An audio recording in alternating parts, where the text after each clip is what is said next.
Okay, good afternoon, AP Stats. This is Ms. Nelson.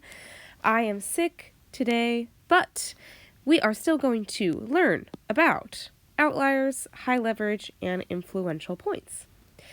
So far, you should have already completed that Edpuzzle, which hopefully introduced you to some of these ideas. Now we're going to explore these ideas a little bit more and then formalize it. So, two things you should have out right now. One, you should have your packet out, open to page 14. Two, you already should have your Chromebook out from doing Edpuzzle, and we're going to use it again. So take a second and type in this link, tinyurl.com/regressionapplet, so that you can see this page. Okay, guest teacher, you can pause this video for a moment to let students get their applets up and their packets out.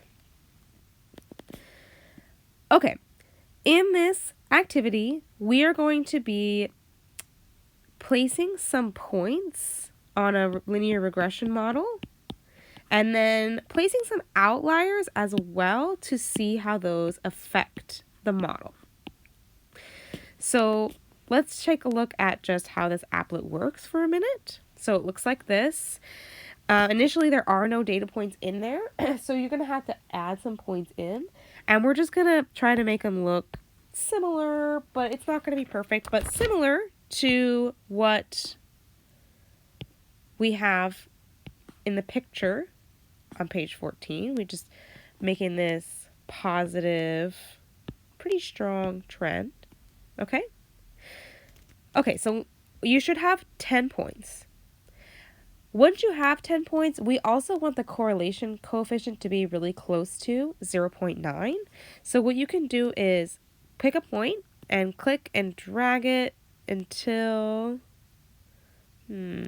dragging this point, trying to get a correlation coefficient that is as close as possible. Whoops, I didn't mean to add that point.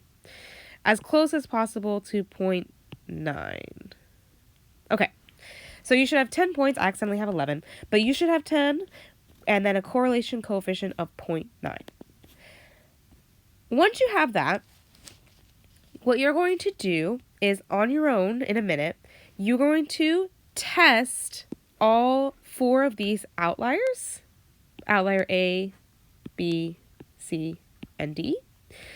And essentially what you'll do is first, you're going to make a prediction. Before you add the point, make a prediction about how that outlier is going to affect the slope, how it's going to affect the y-intercept, and how it's going to affect the correlation. Once you make your prediction, go back to the applet and add a point in the approximate location of that outlier and see, was your prediction correct? Test your predictions. That's what you're using this applet for, essentially. Make predictions and then test them. And then you can answer 3 and 4 as well if you finish up with 2. Okay, when we come back, we will look at what we should have noticed. So now it's your turn to try this activity.